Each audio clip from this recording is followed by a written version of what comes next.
Assalamualaikum warahmatullahi wabarakatuh.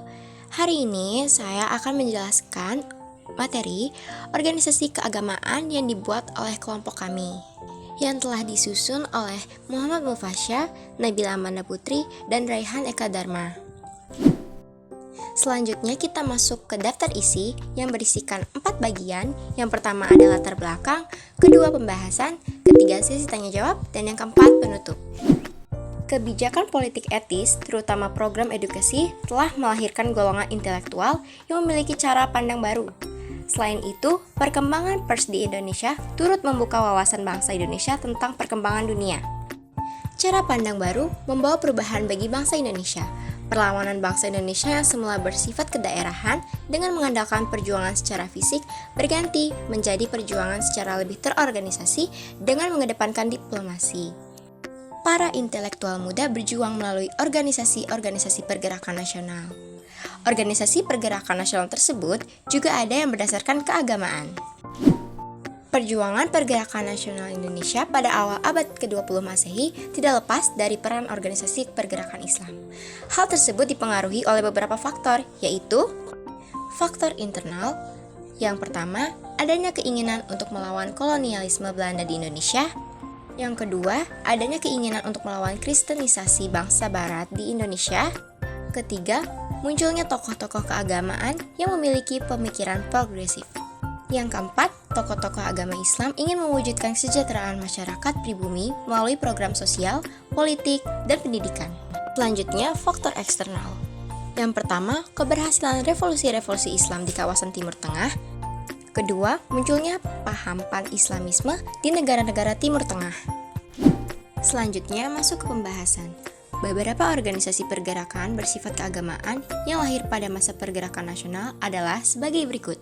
Yang pertama Muhammadiyah, kedua NU, dan yang ketiga atau yang terakhir adalah Perkumpulan Politik Katolik Jawi.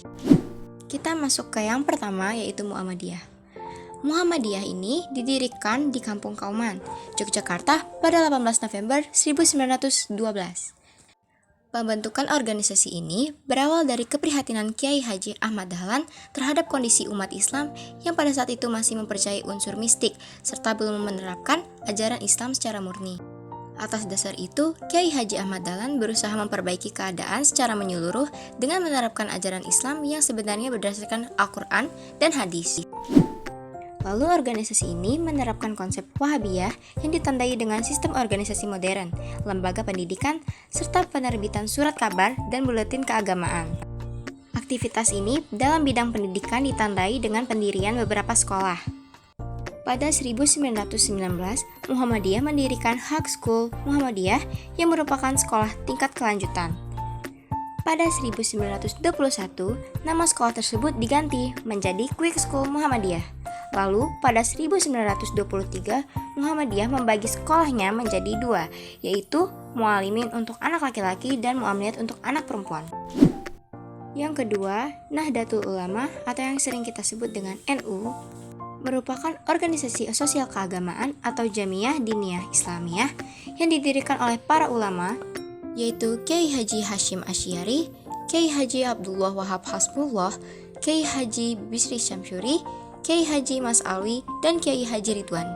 Mereka pemegang teguh pada salah satu dari 4 mazhab, berhaluan Ahlus Sunnah wal Jamaah, didirikan pada tanggal 31 Januari 1926.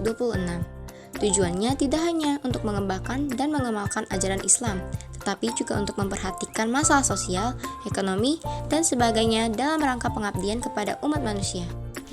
Nahdlatul Ulama berkembang pesat pada masa kepemimpinan Kiai Haji Hashim Asy'ari hingga 1942 telah terbentuk 120 cabang Nahdlatul Ulama yang tersebar di Jawa, Kalimantan, dan Sumatera. Dalam pergerakannya, NU turut berupaya memperkuat ajaran Islam di tengah masyarakat. Pengajaran tersebut dilakukan dengan cara mengubah tradisi berkhutbah dari Arab menjadi bahasa daerah.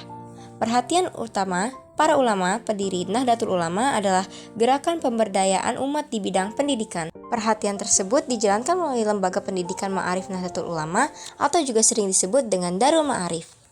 Bersama Jemaah Nahdlatul Ulama, lembaga ini secara keseluruhan melakukan strategi yang dianggap mampu memberdayakan program-program pendidikan yang dicita-citakan Nahdlatul Ulama. Yang ketiga, Perkumpulan Politik Katolik Jawi. Perkumpulan politik ini dibentuk oleh Kasimo pada 22 Februari 1925. Organisasi ini bergerak di bidang sosial pendidikan. Melalui Perkumpulan Politik Katolik Jawi, Jenderal Kasimo berusaha mengembangkan nasionalisme yang berpedoman pada ajaran-ajaran Katolik.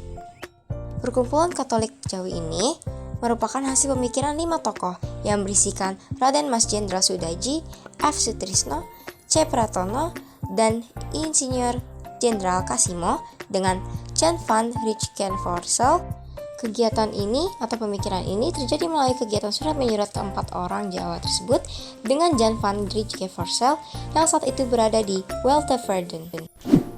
Tujuan jangka panjang pembentukan Perkumpulan Politik Katolik Jawi ini adalah Jawa yang berdaulat. Sementara tujuan jangka pendeknya agar kandidat Katolik dapat duduk di Volksraad pada periode selanjutnya. Selain itu, pendirian Perkumpulan Politik Katolik Jawi ini juga ingin memperjuangkan kemerdekaan bangsa, tetapi tidak dilakukan secara langsung. Guna mendapatkan pengakuan dari pemerintah kolonial Belanda, Perkumpulan Politik Katolik Jawi ini hanya dimaksudkan untuk pengembangan dan kemajuan negara. Adanya Perkumpulan Politik Katolik Jawi menjadikan umat Katolik tidak hanya mengurus kepentingan internal dalam gereja, tetapi juga terlibat aktif untuk cita-cita bangsa Indonesia. Munculnya berbagai organisasi keagamaan pada masa pergerakan nasional ini berdampak positif bagi perkembangan nasionalisme Indonesia. Berbekal semangat nasionalisme, bangsa Indonesia makin gencar memperjuangkan kemerdekaannya. Selain itu, berbagai kondisi tersebut juga turut melatar belakangi peristiwa Sumpah Pemuda dalam Kongres Pemuda II. Sekian penjelasan tentang materi organisasi keagamaan dari kami. Terima kasih. Wassalamualaikum warahmatullahi wabarakatuh.